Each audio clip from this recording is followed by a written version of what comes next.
El método para usar los tweeter piezoeléctricos. Debido a la naturaleza estructural de los tweeter piezoeléctricos no se deben ni siquiera comparar con un parlante común, ya que estos no tienen bobina y por ende ninguna impedancia nominal. Este tipo de tweeter se comporta como un capacitor y no como una resistencia, como tal dándonos a entender que para aumentar la capacidad de manejo de potencias de los tweeters se deben conectar en serie, distribuyéndose entre ellos la potencia aplicada por el amplificador.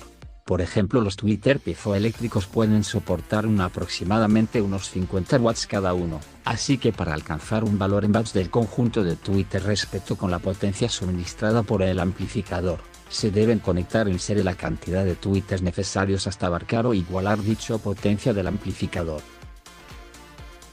Los piezoeléctricos son económicos a la hora de adquirirlos, por tanto su alta demanda en el ámbito comercial para armar un sistema de baffles full rango. Sin embargo, lo barato tiene sus desventajas, y es que los piezoeléctricos, si son sometidos con frecuencia no por debajo de un 1 kHz, pueden reproducirse sonidos muy desagradables como sonido rasposo o ars. Por tanto, si estos tweeters son sometidos a frecuencias en torno a 1 kHz o en su defecto si son sometidos a frecuencias muy altas, producen sonidos desagradables. Por esto se aconseja el uso de filtros pasa alto y pasa bajos. Filtro pasa bajos. En el esquema de abajo, podemos detallar el circuito propuesto que contiene ambos filtros.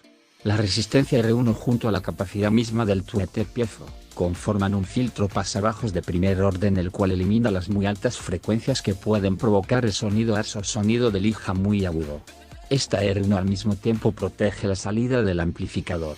Si bien LEA propone un valor para R1 aproximado de 18 ohmios, dicho valor resistivo dependerá de la capacitancia del tweeter a usar, y debido a que estos tweeter de origen chino no poseen ningún tipo de dataset, se debe conocer su valor capacitivo, teniendo en cuenta también que si los tweeter piezos son conectados en serie, el valor de capacitancia total se decrementa y se tendría que multiplicar el valor de R1 por la cantidad de tweeter usados.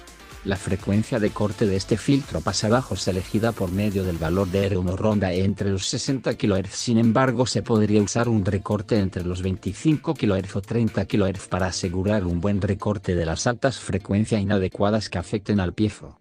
Cuenta restringida. Eliminará las frecuencias por debajo de 1 kHz o más y está conformado por R2 y F2, eligiendo un valor estándar para R2, valor que debe ser algo alto en ohmios para minimizar la carga en la salida del amplificador. F2 se calcularían despejando la siguiente ecuación: filtro pasa altos, F igual 1/2xTTXR2XF2, para un piezoeléctrico.